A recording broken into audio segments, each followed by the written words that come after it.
today. So I'm delighted that Professor Kassow, who is one of the leaders of academic leaders of study of Eastern European Jewry during the Holocaust. He is Charles Northam Professor of History at Trinity College. He's the author of many studies on Russian and Jewish history, including Who Will Write Our History? Rediscovering Hidden Archives from the Warsaw Ghetto. This is an amazing book.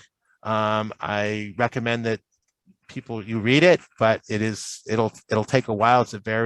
It's full with a lot of stuff, and this is also the title, I believe, of a movie which is on a related topic. It's really the history of Rachel Auerbach, who was one of Emanuel Ringelblum's colleagues in the Ghetto, and by the way, one of the producers of Unsere Kinder.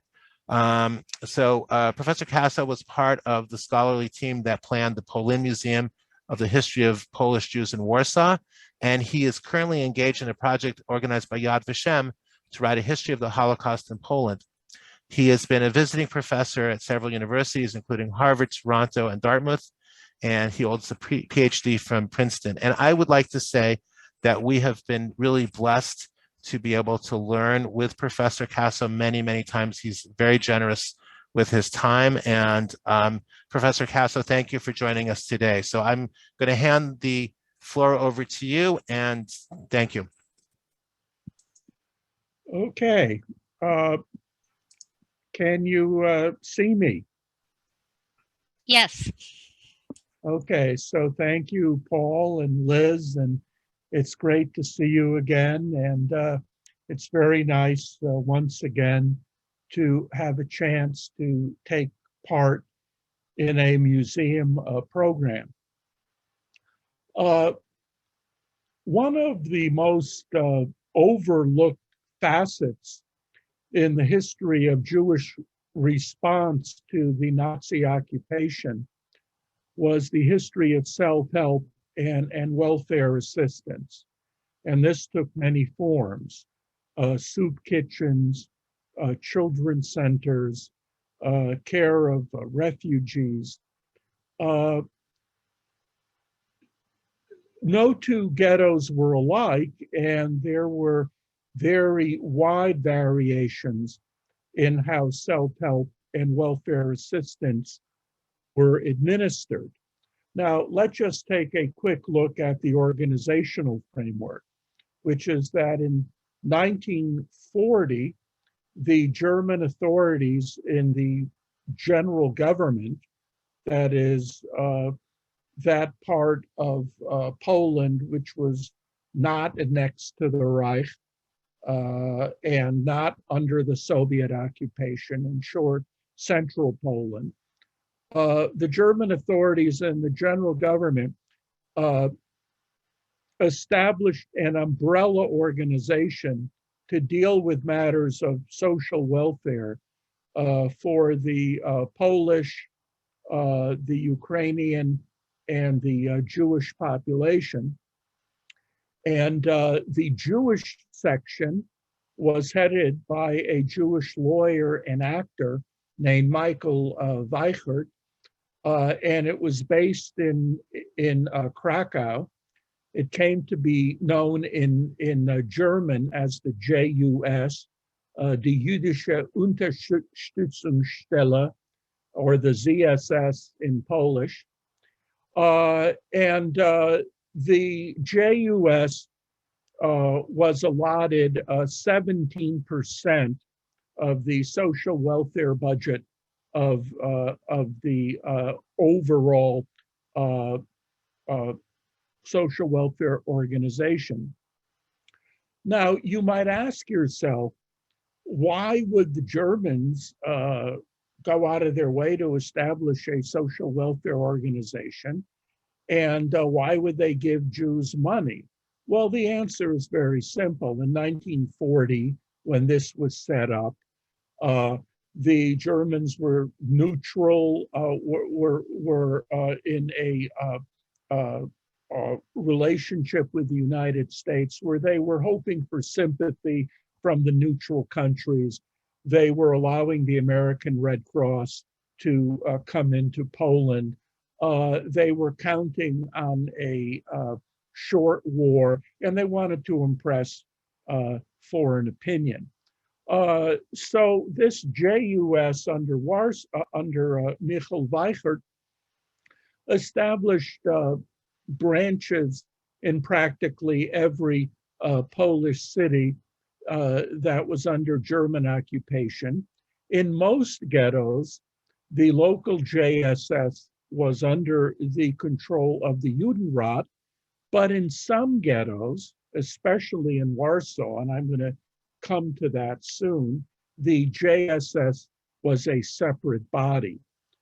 The JSS had revenue not just from this overall German source, but its main revenue was from the American Joint Distribution Committee. And as you can guess, there was an enormous disproportion between funds available and need, even though, as we'll see, the Joint made a heroic effort to send money to Polish Jewry, especially in 1939, 1940.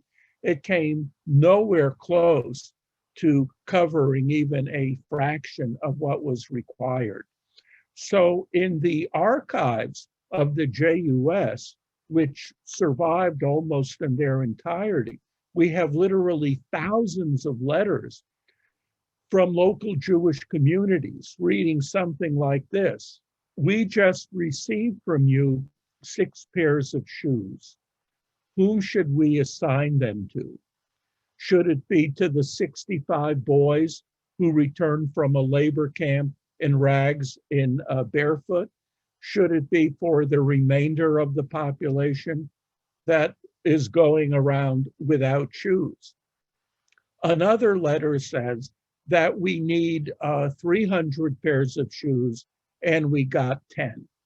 So the relationship between the local Jewish authorities and the central relief organizations very quickly became rather fraught, rather tense. It was governed by this fact that there was simply nowhere enough money to meet the need. Now, in the largest ghetto of all, in the Warsaw Ghetto, welfare and relief activities were handled by 2 different bodies that eyed each other with deep suspicion. One body, which you've all heard of, was of course the Judenrat, or the Jewish Council, headed by engineer Adam Chernyakov. The other body, which I'm going to talk about now in some detail, was called in Yiddish the Alleinhilfe, or the self-help. In Polish, it was known as Ghettos. It had many different names, but colloquially, it would be called either the self-help or Ghettos. In theory, the Alleinhilfe was simply a branch of the JUS based in Krakow and headed by Weichert, but in practice, it acted on its own. The people who led the Alleinhilfe were the same people who led the Joint Distribution Committee in Warsaw before the war. People like Yitzhak Gitterman, people like Leon Neustadt, Daniel Guzik, the historian Emanuel Ringelblum. These people did not see themselves as representing some far-off American philanthropic organization. They saw themselves, and we'll talk a little bit more about that, as social activists, as communal organizers, as catalysts to help transform and energize Polish Jewry. And it's very important to remember that when the Germans attacked Poland in 1939, and when most Jewish political leaders fled to the east, leaving Polish Jewry without much of their pre-war leadership. The core of the Joint Distribution Committee team remained in Warsaw. And all of them, except for Guzik, were killed by the Germans. Guzik himself survived. He died in an air crash in 1946. But you had a critical mass of outstanding communal leaders with an enormous amount of experience in relief work before the war.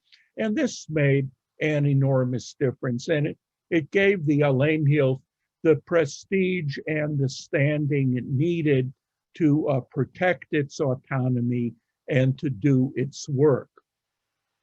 Now, the Alleenhilfe got its funding from various sources. First of all, the Joint Distribution Committee. Now, the Germans were very happy to recognize the Joint Distribution Committee in Warsaw, to give it legal cover. And one reason they went along with this is because they were getting US dollars at an incredibly obscene exchange rate. While the black market rate between the dollar and the zloty by late 1940 was 75 or even 100 to 1, the official exchange rate was only 5 to 1. And the Germans did the Joint a big favor and gave them 10 to 1. But nevertheless, they were doing very well out of this. And this was one major reason why the Alleenhilfe was able to function for so long and to maintain its autonomy for so long. Now, there were Jewish grandees in New York who said, well, maybe we shouldn't be doing this. After all, feeding Jews is the responsibility of the Germans. Why should we be giving them dollars? But of course, there were others who talked some common sense into them and reminded them that the Germans would not feed the Jews and that it was better for some dollars to get into Warsaw than no dollars at all. Now, unfortunately, this funding dried up after December 1941. That is after the attack on Pearl Harbor and America's entry into the war. The second source of funding was, as I said, allocations from the JUS in Krakow, which I talked about. The third source of funding, which over time became a very important source of income, was loans from wealthy Jews in the Warsaw Ghetto. That is, that the leaders of the Alleenhilfe, like Yitzhak Gitterman, would go up to Jews who he knew had been able to stash away money. And he said, look, the Germans might take your money. You might not survive the war, or who knows. But if you give me tons of cash up front, I'll give you a chit. And if you survive the war, after the war, the Joint in New York will pay you back. This was illegal and this was dangerous, but it became an ever more vital source of funds, especially after Pearl Harbor. Now, there was a fourth source of funds for relief activities. This came from the more than 1,200 house committees that were established in the Warsaw Ghetto. 1,200.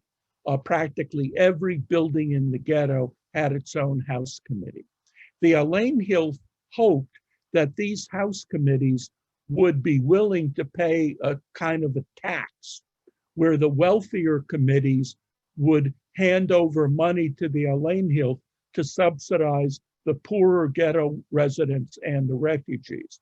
At first, this worked, but over the course of time, as resources became more and more limited, and as the crisis of the ghetto deepened, the house committees preferred to keep more and more of their money at home to take care of the poorer residents who lived in their own building. Now, there were many reasons for the bad relationship between the Alleenhilfe and the Judenrat. First, as I've mentioned before, and I'll discuss further, the people who ran the Alleenhilfe, people like Emanuel Ringelblum and Yitzhak Gitterman, deeply resented what they regarded as the Judenrat's discrimination against the poor, the way the Judenrat raised its money. It raised its money by totally regressive taxation, taxes on ration cards, taxes on burials, taxes on electricity. They resented what they regard as the Judenrat's failure to grab the rich by the throat and make them pay their fair share. They also resented the Judenrat's tolerance of a culture of corruption, where the Jewish police, rounding up Jews for labor service, exempted rich Jews in exchange for hefty bribes and made up their quotas by kidnapping those who were too poor to pay. Now, this was all very fair criticism. Nobody can deny that, but it was also beside the point, i.e., the Judenrat had to have money. It had to have money for many different reasons, to pay for the paltry food rations the Germans dumped into the ghetto, to cover all kinds of expenses which the Germans demanded, to cover German fines. And the problem was, where was it going to get it? In a perfect world, there would have been an internal revenue service in the Warsaw Ghetto. People would have filed tax returns. The smugglers who were making enormous profits would have declared their income. The Jewish police would have declared their bribes, and there would have been no need to tax the poor. But as we know, that didn't happen. And so, as was the case with every Jew under Nazi occupation, the Judenrat was between a rock and a hard place. But that doesn't change the fact that this regressive taxation and this discrimination against the poor was a source of real bitterness between the Alleenhilfe and the Judenrat. Another source of anger was that the leaders of the Alleenhilfe believed, to the depths of their soul, in the total symbiosis of self-help and welfare work on the one hand, and Jewish national regeneration on the other. That is, the Alleenhilfe wanted to merge relief activities into a conscious program with wider national aims. So what did it do? It funded the secret archive of the Warsaw Ghetto, the Oynik Shabbos archive, run by Emanuel Ringelblum. And the money to keep the archive going came out of the Alleenhilfe budget. The Alleenhilfe consciously went out of its way to employ Jewish writers, actors, journalists, intellectuals, in a concentrated effort to keep the Jewish intelligentsia survive. Directors of soup kitchens were told to discreetly and surreptitiously give extra food to intellectuals who were on a list which the Alleenhilfe hoped to save for after the war. The Alleenhilfe supported Jewish cultural life in the ghetto. For example, Emanuel Ringelblum helped establish an organization called the IKOR, the Yiddish Cultural Organization, which tried to promote the use of Yiddish and to counteract the widespread use of Polish that was already becoming so noticeable before the war. It also helped fund an organization called Tekuma to support Hebrew. And at the very end, in late 42 and early 43, the leaders of the Alleenhild, Gittermann, who was killed in January 43, Ringelblum, who was killed in March 44, took an active role in raising money to buy weapons for armed resistance. Now, the Alleenhild indicted the Judenrat for what it regarded as its indifference and even hostility to national priorities. The Judenrat policy of using Polish as its official language, the Judenrat policy of employing Jews who'd converted to Catholicism in key positions.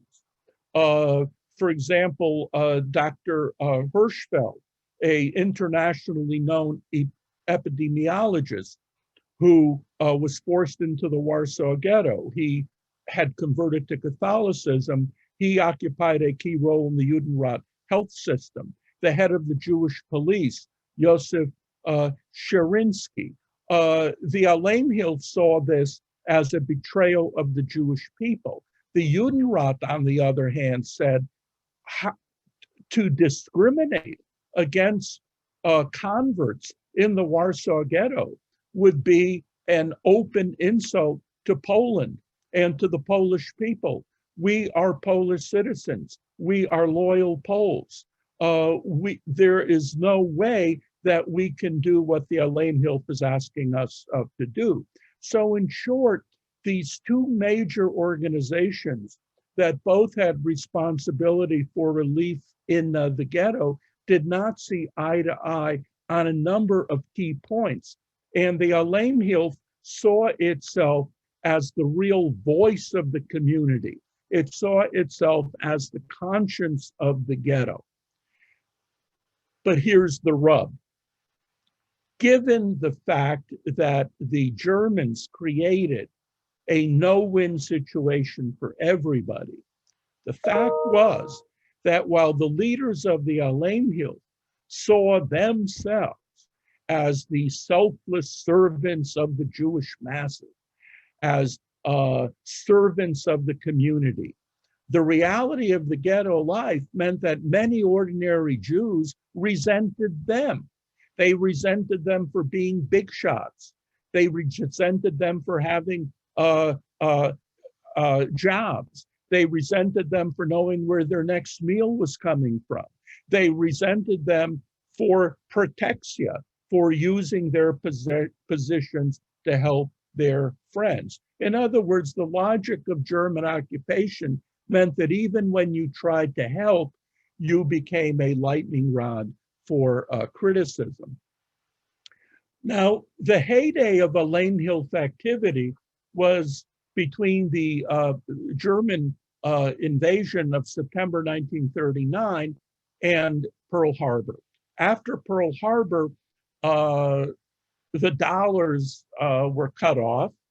And at the same time, as the Germans invaded Russia and then got bogged down, the allocations of food to the Warsaw Ghetto kept on getting smaller and smaller.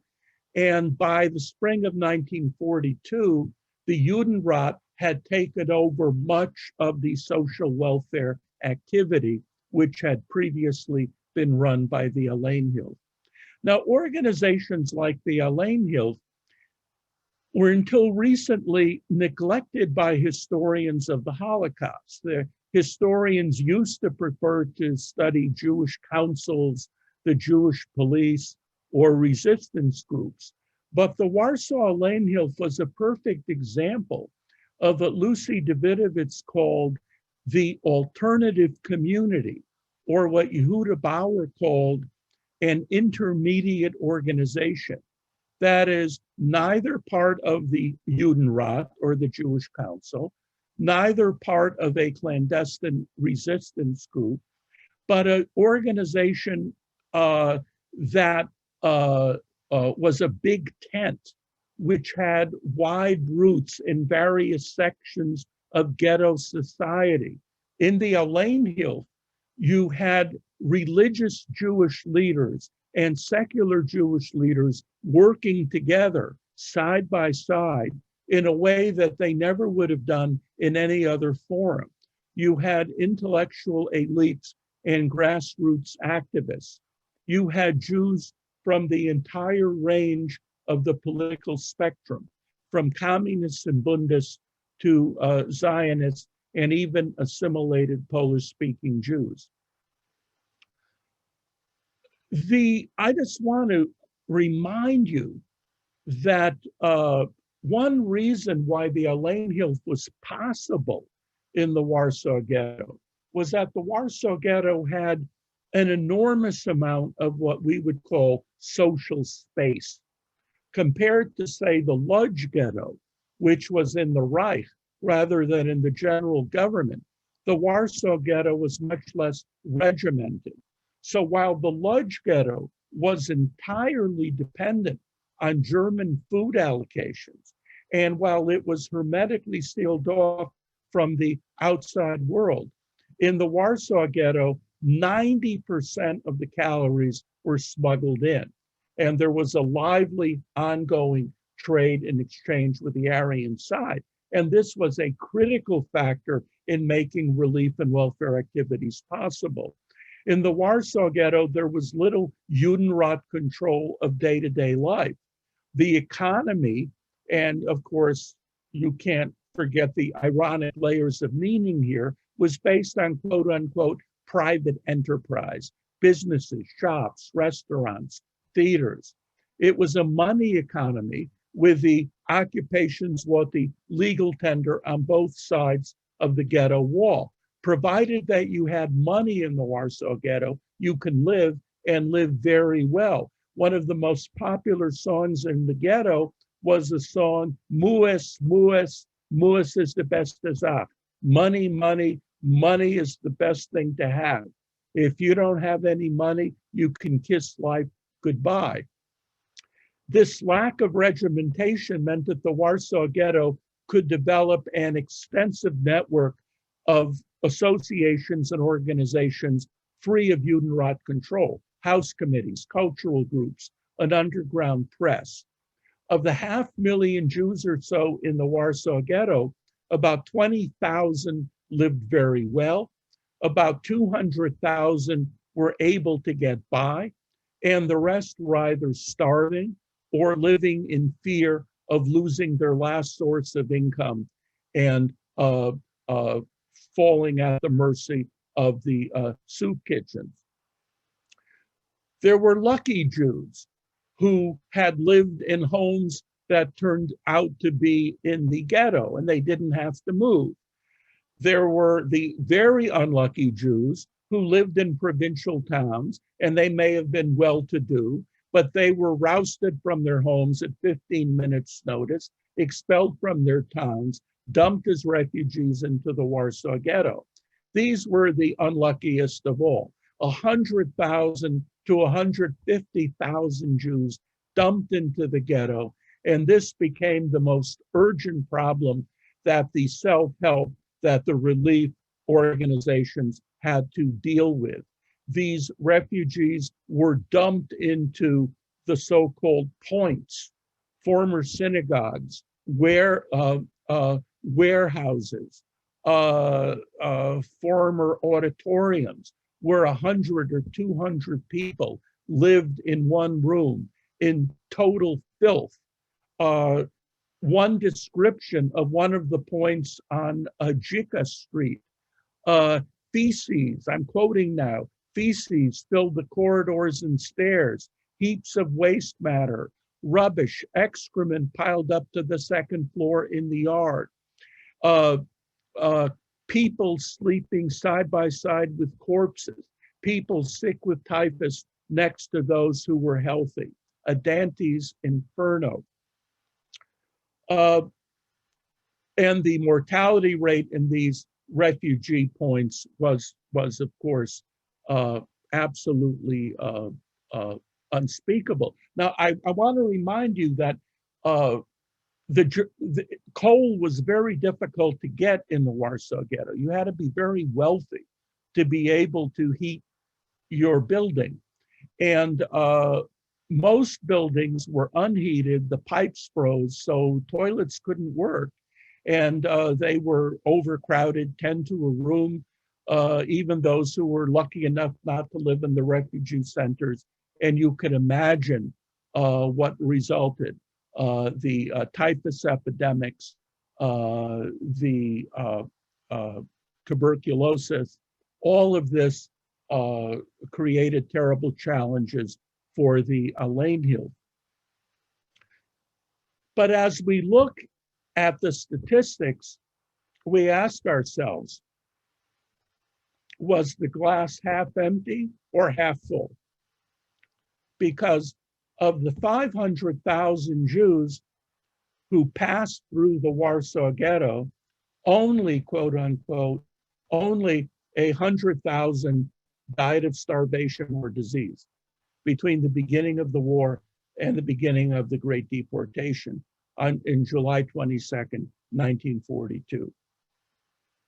That meant that despite official rations of only 200 calories a day, and despite the fact that the real nourishment people got in the public soup kitchens could offer no more than 700 calories a day, 80% of the Jews in the ghetto managed to stay alive. Yes, a mortality rate of 20% is shocking, but how did the 80% stay alive? One obvious answer is massive smuggling, wholesale and retail, which was one of the most important forms of Jewish resistance to the German occupation, a kind of resistance which, for example, was not possible in the Lodz Ghetto.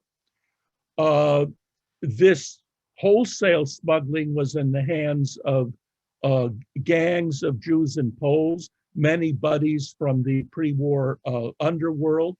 And even as they raked in large profits, Jews had to admit that they were heroes, that the death toll in the ghettos would have been far higher without them. Another factor was the day-to-day determination of ordinary Jews to look after their families, help their neighbors in need, and somehow keep their heads above water. This is what Ringelblum called the quiet heroism of the ordinary Jew, the people who worked in more than 1,200 house committees, the people who worked in the TOS, the CENTOS, the heroic struggle of doctors and nurses in the hospitals. Now, the Alleenhill was the result of two major initiatives that happened to come together. The first I mentioned was the Joint Distribution Committee.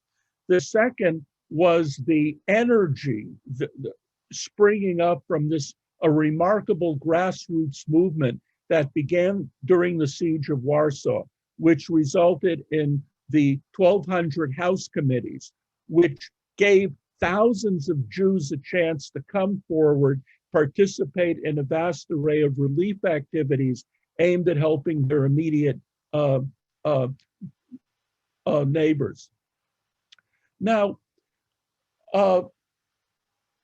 we should think for a moment about the role of the Joint in Poland just before the war, because the ethos of the Joint that was so important in the Warsaw Ghetto and in occupied Poland, this ethos was really prepared in the 1920s and 1930s as the Polish Jews had to fight back against a concerted effort by the Polish government to make life so miserable for them economically that they would be forced to emigrate.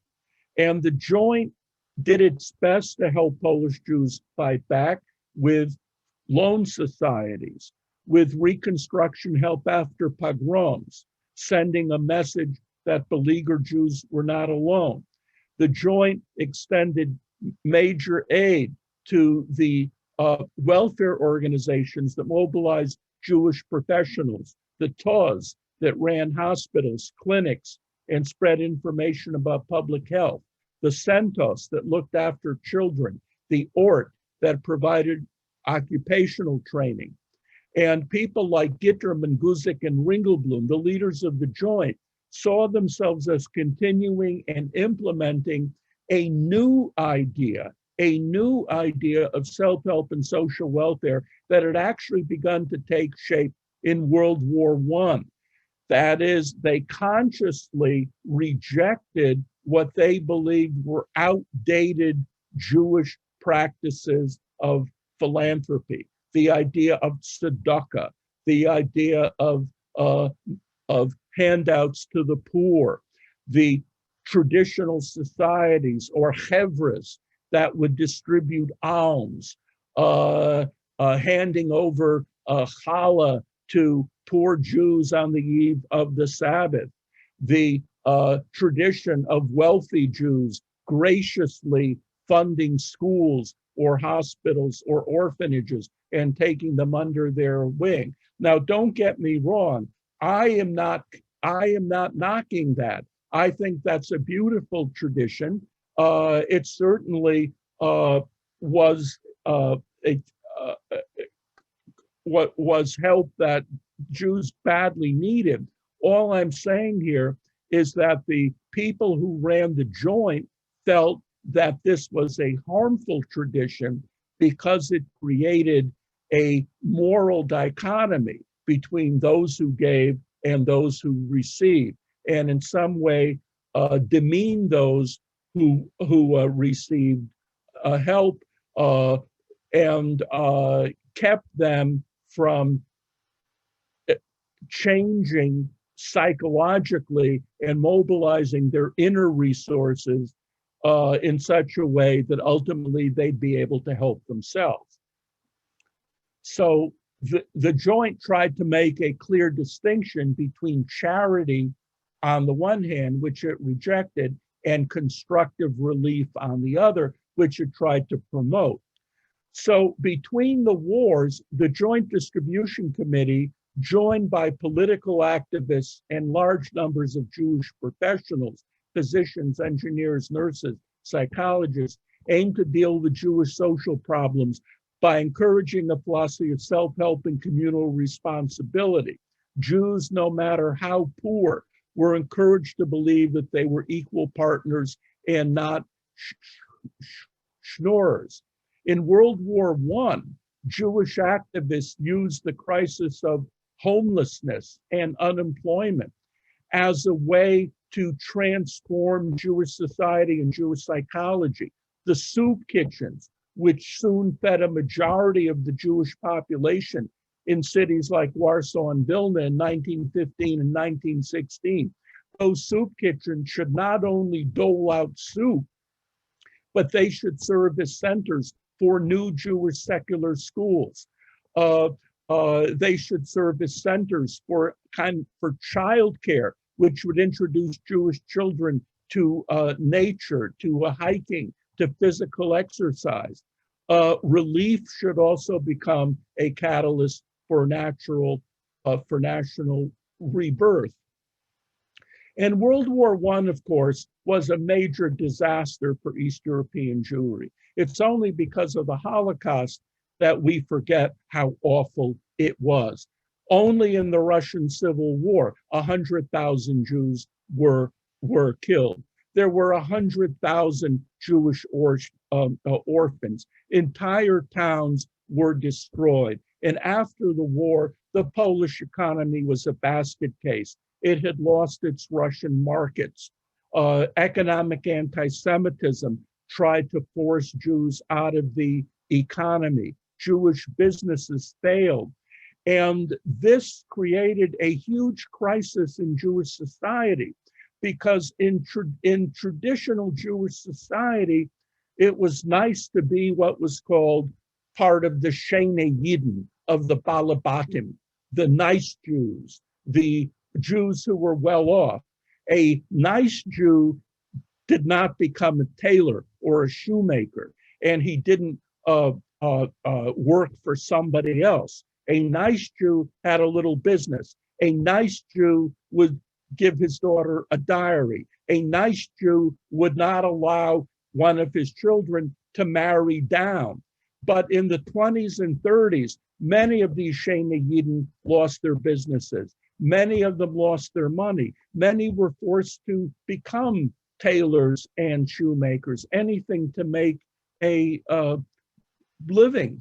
And this, of course, had a terrible impact on young people and children as well. We're used to thinking of the Jewish family in Eastern Europe as being warm and cuddly with caring parents and everybody grouped around the table as mother lights Shabbos candles. But if we look at the youth autobiographies of the YIVO, we find that many parents were emotionally traumatized, unable to give their children love and care. That grinding poverty caused many tensions at home. This was one reason why youth movements became so important, especially in the 1930s. Hashomer Hatzair, Zukunft,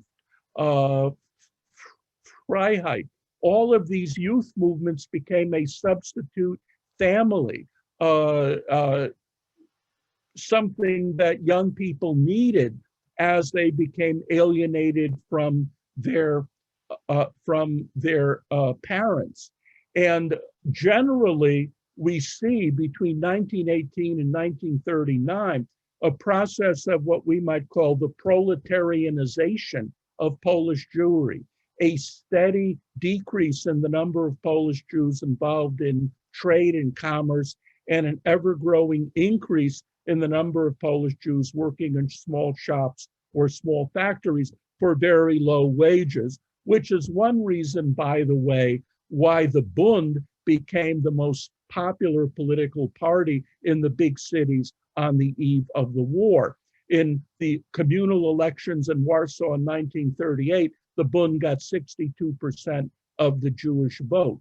Unlike the Zionist organizations, the Bund was much more focused on the here and now, on the social needs of the Jewish population in the poor neighborhoods in the big cities. Now, as I said, some of the key organizations which continued their activities in the Warsaw Ghetto, the TOZ, which you'll be hearing about, the Centos, ORT, which of course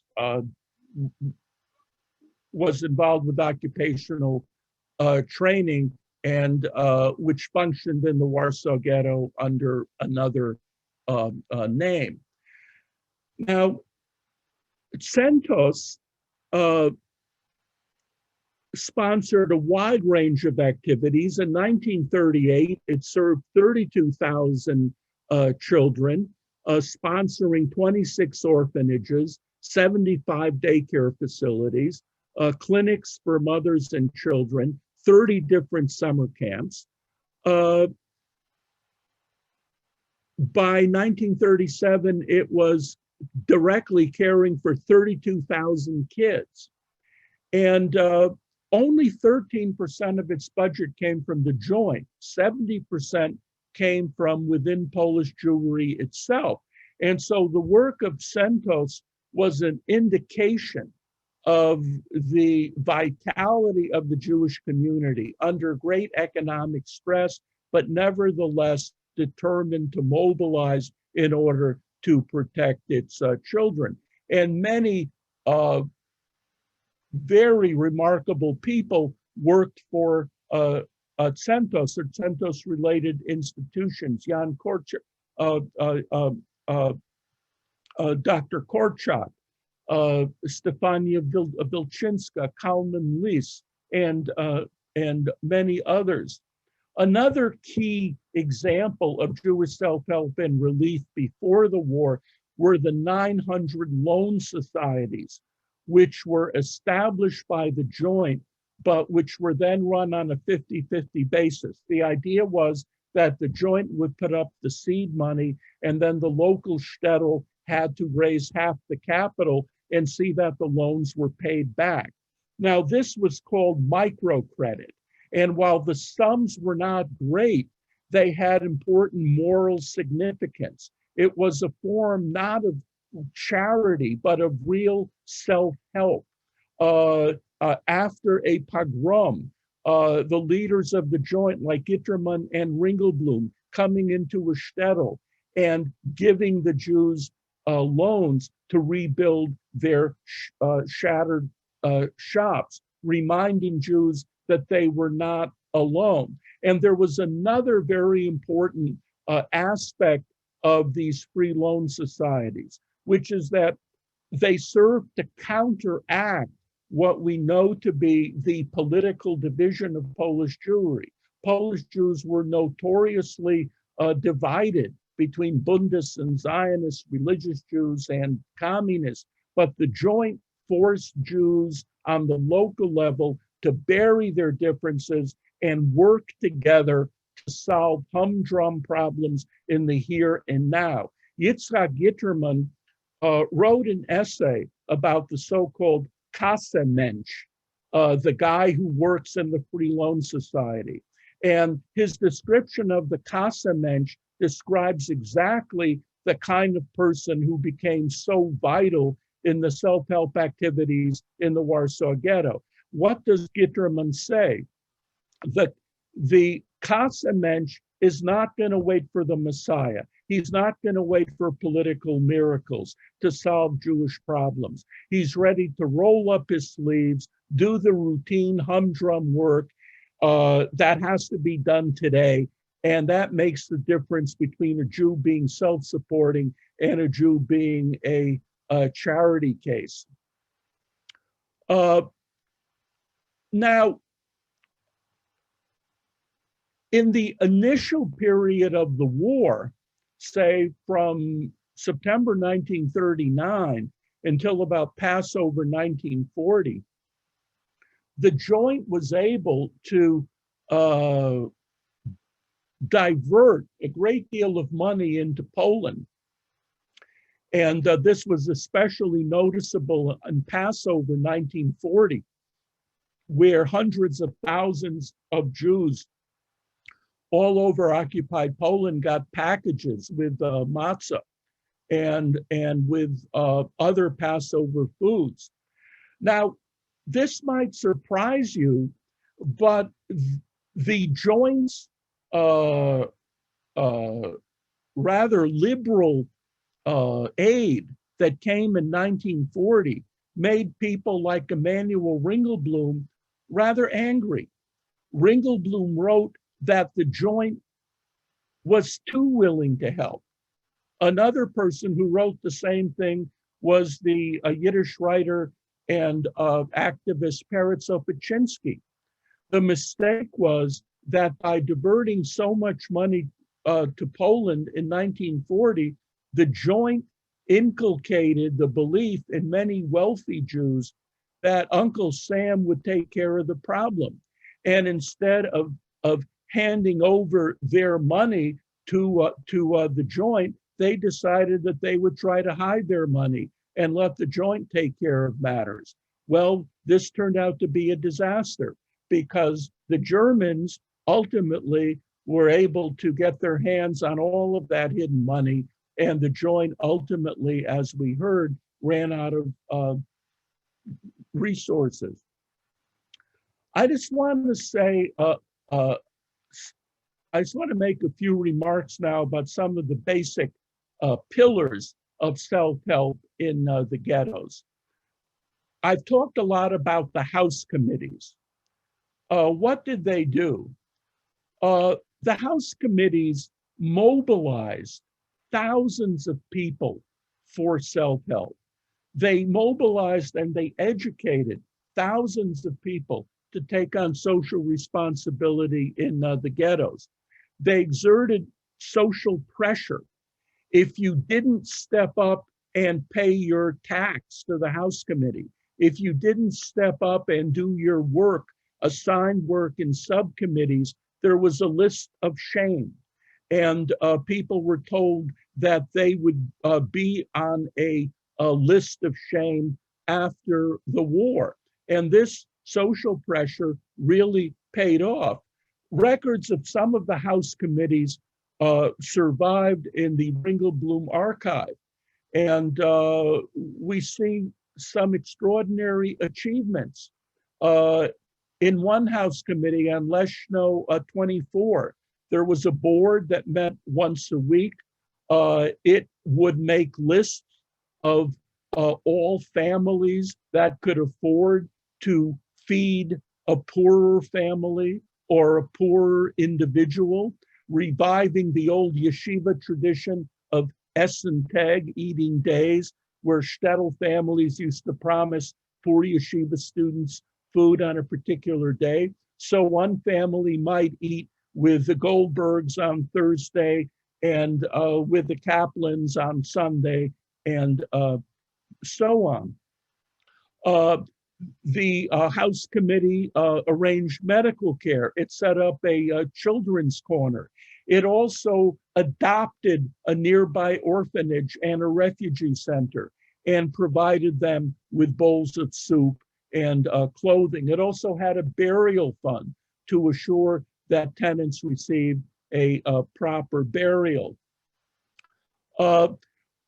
What was particularly important in the House committees was the role of women. It was the women that did the lion's share of the work.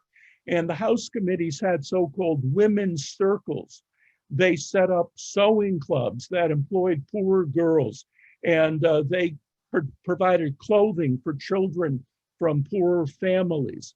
And there's, again, there's an enormous amount of material about this. Another key pillar of self-help were the soup kitchens. Now, the soup kitchens were founded during the siege of Warsaw in 1939. Eventually, different political parties founded soup kitchens. There were soup kitchens for writers and intellectuals. By May 1941, 115,000 people were assigned to a soup kitchen, of whom 60,000 were so destitute that they didn't have to pay for their bowl of soup. A meal cost 70 cents, which doesn't, 70 groszy, which doesn't seem like a lot of money, except we have to remember a few things, that if you had a full-time job in the ghetto in 1941, you might make 7 zlotys a day. A kilo loaf of bread cost about 12 zloty. So you do the math. It was not inconsiderable. Again, in the Ringelblum archive, we have many accounts of the soup kitchens. The best is by Rachel Auerbach. Rachel Auerbach, who became a leading force in Yad Vashem after the war, was one of the 3 people out of 60 who survived in the Onyx Shabbos archive. And Rachel Auerbach wrote a diary about her soup kitchen. She turned her history of the soup kitchen into a social history of hunger. She kind of presented her soup kitchen as a microcosm of human relationships and human choices. And basically what she's showing us is that all the people that are coming into the soup kitchen are basically divided into 2 categories. Those whose only meal is from the soup kitchen die off. They die off slowly. It takes them 2 months, 3 months, 4 months, but they all die off. There were the 4 sisters who became 3 sisters, who became 2 sisters, who became 1. And she herself, Auerbach herself, began to despair. Am I doing any good? Am I saving anybody? A diary entry in May 1942, I'm slowly coming to the conclusion that the whole balance of this self-help activity is simply that people die more slowly. We finally must admit to ourselves that we can save nobody from death. We don't have the means to. We could only put it off. regulate it. We can't prevent it. I've not been able to rescue anybody. At the same time, Emanuel Ringelblum in his diary is writing, the self-help cannot solve the problem of hunger. It only saves people for a short time, then they'll die anyway. What should we do? Should we feed a chosen few to help them survive? Or shall we try to give equal portions to everybody and then nobody survives? Now, after the war, Rachel Auerbach had second thoughts. She realized that while indeed people who depended only on the soup kitchen could not make it, those who had some other source of nourishment were able to live longer. And she was able to do more good than she did at the time. There's a lot more that I have to say about the children in the Warsaw Ghetto, the children's centers, but I think I'm running out of time. So maybe we can save this for the question and answer, because I want to leave some room for questions. Sam, thank you so much for a wonderful presentation. So inspiring, moving, so much to think about. I'd like to invite the teachers now to submit questions in the chat, and then we'll direct them to Professor Kassow. Sorry. Go ahead. Well, there was one. If you could, Sam, could you please explain explicitly why some things were not possible in the Lodz Ghetto? You described it as hermetically sealed. Can you just spell that out for us a bit, please? Yes, there are many reasons. The Lodz Ghetto was annexed to the German Reich. That is, legally, it was now part of the German Reich. Most of the Poles in Lodz were either deported or they signed the so-called Volksliste, meaning that they were willing to claim status as ethnic Germans. What that means is that whereas in the Warsaw Ghetto, there was an Aryan side, that is, on the other side of the wall, you had a Polish population that didn't particularly love Jews, but they hated the Germans, and they were willing to deal, to trade. They were willing to help particular Jewish friends that they had from before the war.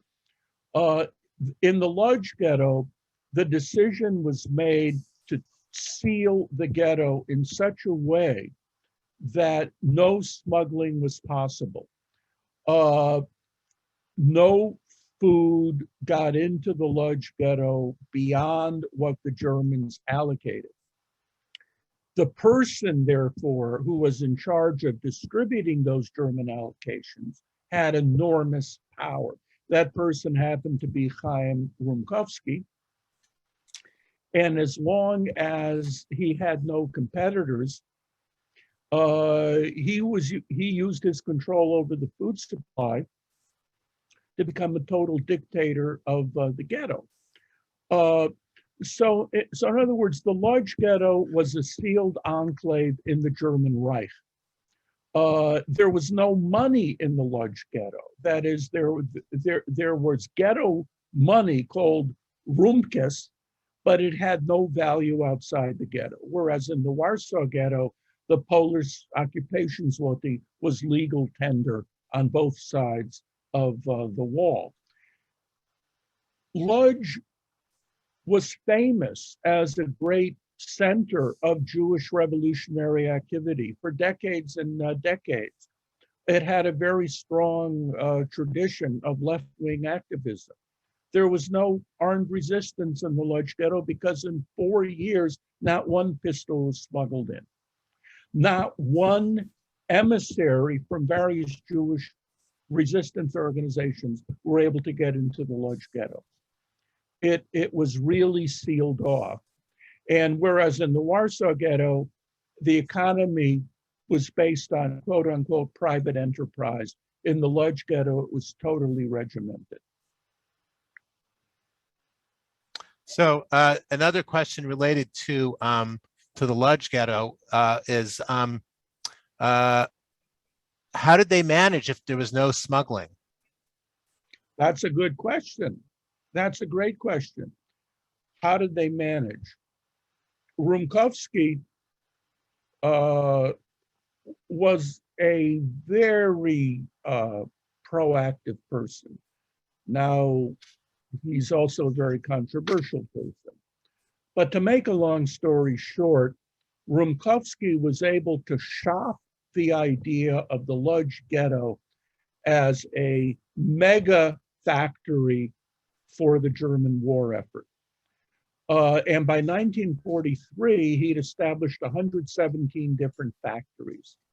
And the Lodge Ghetto became a major source of production of uniforms, boots, hats, and so on. In exchange for this industrial production, Rumkowski hoped that the Germans would allocate enough food.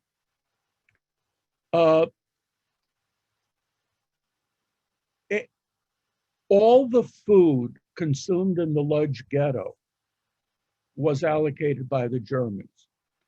And the question is, how is that food distributed? If you were a Jewish worker working in a so-called shop, in addition to your ration, you would get a lunch, and you might have 1,200, 1,300 calories a day. If you were not a worker, you would have maybe 800 calories a day. As I said, the starvation rate and the disease rate in the Warsaw Ghetto was about 20%. In the Lodge Ghetto, about 24% of the Jews died of starvation or a disease. If you worked in the ghetto administration, you got a little more food. If you were a child, as long as Rumkowski was able to do that, he gave kids extra rations. He established schools. He did his best to help the children. At the same time, when the Germans announced in September 1942 that all children under the age of 10 have to be deported, Rumkowski tearfully told the Jews, quote unquote, "Give me your children. We have to hand over our kids in order to buy time." Adam Chernyakov committed suicide rather than do that. You could come to your own conclusions. By 1944, there were 70,000 Jews left in the Lodge Ghetto. So in other words, the allocations of food were barely enough to keep you alive if you were a worker. If you were not a worker, you slowly starved to death. But was food smuggled in? No, not at all. So a related question, I guess, was there money that the joint was able to get into the Lodge Ghetto? After 1940, no. No. And Rumkowski became the head of the ghetto in 1939? Well, the ghetto was established in April 1940. Oh, okay. Rumkowski became head of the Judenrat in 1939. Okay, thank you. Thank you. Okay, I think we still have a minute or two for questions if anybody would like to submit a question. I know we started a little bit early, so. I see one more. Oh, please. The question is there any relation between the organization called Self-Help currently and the self-help you were talking about during the war? No, two different things. And I see a question from you, Liz. Can you define the American Joint Distribution Committee, established during World War I to kind of centralize American Jewish relief efforts for for needy Jews overseas. So So- this was a US based. Right, right.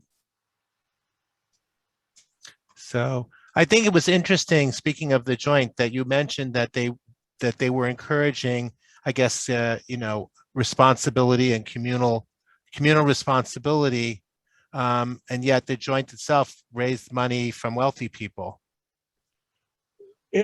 It was a real source of tension within the organization because the people who ran the joint in Poland, people like Gittermann, Ringelblum, Neustadt, Guzik, as Yehuda Bauer points out in his History of the Joint, these were left-wing Zionists. These were communal activists. And the leaders of the joint in New York were kind of wealthy leaders of the American Jewish Committee. They were German Jews. They had a very different psychology. There was some real misunderstanding between the New York office and the Warsaw office. But in wartime, the people in the Warsaw offices, we can say, stepped up to the plate. Right, right. Well, thank you. I think that was, Liz, do you have any more questions? No, nothing else has come in. Thank you. And I don't think I have any more either.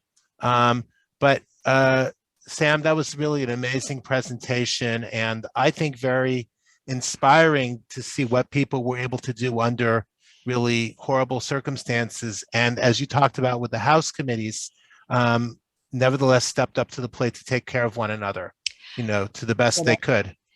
And I didn't get to talk about the children, but maybe some other time. Oh, I did get one more question. I'm so sorry. If we can take the last minute or something. Yeah.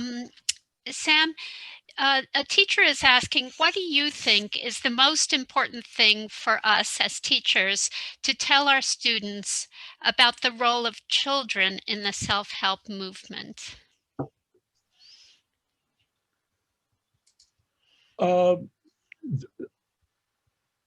What I would have said, had I had time, was that the fight to help starving children and demoralized children and desperate children, children who lost their parents to starvation. I write about this a lot in my book on the Onyx Shabbos Archive, but that the important thing is that children responded to any glimmer of love, care, and attention. They needed it so badly, and they responded to it. And they really fought for their lives. There are amazing stories about how kids fought for their lives. There is a memoir of one Jewish doctor who is taking in a 5-year-old who's been shot by a German guard. The 5-year-old had crawled over the wall to smuggle some food back to his mother. And as the 5-year-old was dying, he gave the doctor 50 cents and said, "Please take this to my mom." These kids really fought for their lives, but they also responded to anybody who showed a willingness to empathize and to help them. Thank you so much.